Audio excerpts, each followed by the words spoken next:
Dari Ria Berlian Tambunan, apa perbedaan substantif antara perbuatan melawan hukum dan perbuatan melanggar hukum? Jika boleh dijelaskan dengan contohnya juga ya Pak. Nah, ini Pak Bernat ini. Ya. Yang perdata kan perbuatan melawan hukum, mungkin Pak John. Ya, perbuatan melawan hukum sama perbedaan substantif antara perbuatan melawan hukum dengan perbuatan melanggar hukum. Melanggar hukum, oke. Perbuatan dan melanggar. Kalau perbuatan melawan hukum, tapi benar juga ada kata melawan dan melanggar, kan gitu kan harus digarisbawahi konteks melanggar dan melawan. Melanggar, saya tidak bawa SIM, saya sengaja untuk melakukan pelanggaran. Jadi otomatis sering kita membawa kendaraan tapi tidak membawa SIM, itu sudah secara sadar kita sudah melakukan pelanggaran, gitu. Ancaman pelanggaran itu ada, kan gitu kan. Tapi kalau di dalam kajian sosiologis juga belum tentu itu dikatakan sebagai pelanggaran. Artinya umpamanya karena istrinya hamil yang sudah mau melahirkan, keadaan darurat, dia pergi cepat-cepat ke rumah sakit, ada rahasia, ketangkap, memberikan alasan bahwa ini karena darurat dan saya lupa membawa SIM. Secara normatif sudah melanggar, tetapi keadaan yang mendesak itu mungkin sebagai alasan pemaaf. Jadi memang antara kepastian hukum dan rasa keadilan itu kadang tidak jalan. Pertanyaannya kembali kepada perbuatan melawan hukum secara perdata, sebenarnya 1365 kan sudah mengatur bahwa melakukan dalam perbuatan melawan hukum ada kesepakatan, kemudian diingkari, tapi kesepakatan itu efeknya kemudian barang objeknya itu umpamanya dia menggadekan lagi, umpamanya seperti itu, bisa dikatakan juga perbuatan unsur melawan hukum. Jadi sebenarnya bahasa melanggar dan melawan ini tidak terlalu berbeda di dalam keseharian masyarakat. Substantifnya sebenarnya sama, ada perbuatan yang dikategorikan sebagai melawan hukum. Melanggar hukum dan melawan hukum itu materinya substantifnya sama. Ada hukum, ada produk undang-undang yang mengatur, kita tidak menjalankan. Ada kesepakatan yang diatur, kita melanggar, kita melawan. Jadi perbedaannya saya kira tidak terlalu berbeda jauh. Saya bisa tambah sedikit. Secara lebih umum ya, tadi PMH kalau dalam perdata ya. Tetapi melawan hukum sendiri ada teorinya. Jadi kalau orang pakai kacamata formal legalistik, melawan hukum artinya melanggar undang-undang. Tetapi secara material melawan hukum itu adalah bertentangan dengan kewajiban, melampaui kewenangan, bertentangan dengan hak orang lain, tanpa hak dan lain sebagainya.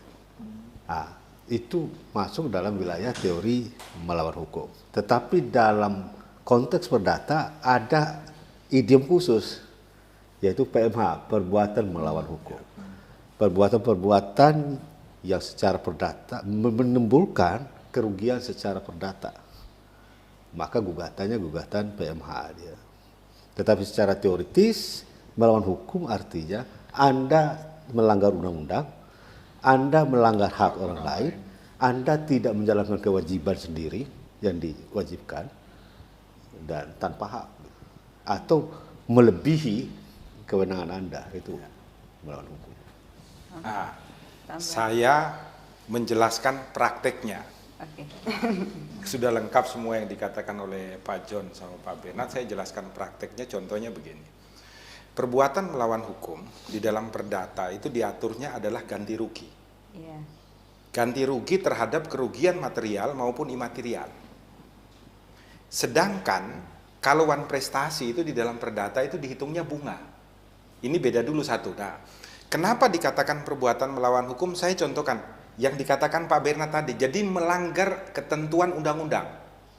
Maksudnya begini, contoh di 378 tentang penipuan. Penipuan itu ada unsur tentang memberikan hutang atau menghapus piutang. Otomatis kalau Anda ingin mendapatkan ganti rugi atas kerugian yang sudah Anda terima karena memberikan hutang atau piutangnya dianggap lunas, maka itu melalui gugatan ke pengadilan secara perdata untuk mendapatkan uangnya. Maka perbuatan melawan hukumnya untuk mendapatkan materinya kembali itu melalui gugatan perdata perbuatan melawan hukum. Tetapi pidananya tidak hapus.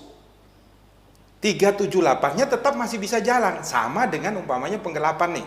Saya punya motor, kemudian motornya saya dipinjam sama Mbak Erna, contoh aja loh. Lah terus dijual sama Mbak Erna. Saya untuk nuntut motornya itu kembali dengan kerugiannya, saya nuntutnya melalui jalur perdata perbuatan melawan hukum, tapi pelanggaran terhadap undang-undangnya tetap dipidana dengan penggelapan. Berbeda dengan pelanggaran. Ketentuan undang-undang tentang pelanggaran itu diatur, contoh tadi sudah disebutkan Pak John, undang-undang lalu lintas, itu selalu dikatakan atau. Jadi begini, kalau saya itu melanggar karena tidak membawa SIM, ketika disidangkan hakim akan mengatakan putusannya adalah 10 hari kurungan atau denda 150.000. Jadi pelanggaran adalah selalu atau. Saya milih, kalau saya tidak bayar 150.000, saya masuk penjara 10 hari. Nah, orang biasanya milih saya bayar 150.000. Ini berlaku juga di dalam undang-undang penghapusan kekerasan dalam rumah tangga. Itu katanya selalu pakai atau. Kalau atau itu berarti hakim harus memutuskan, dia putusnya itu adalah kamu masuk 1 tahun atau ganti rugi umpamanya 10 juta. Ini khusus dalam KDRT. Jadi begitu dia bayar 10 juta selesai. Itu pelanggaran. Pelanggaran selalu ada alternatif. Jadi perbedaannya adalah kalau melawan hukum, ganti rugi tetap jalan, pidana tetap jalan. Kalau pelanggaran, dia boleh milih mau masuk penjara atau dia pilih bayar. Oke.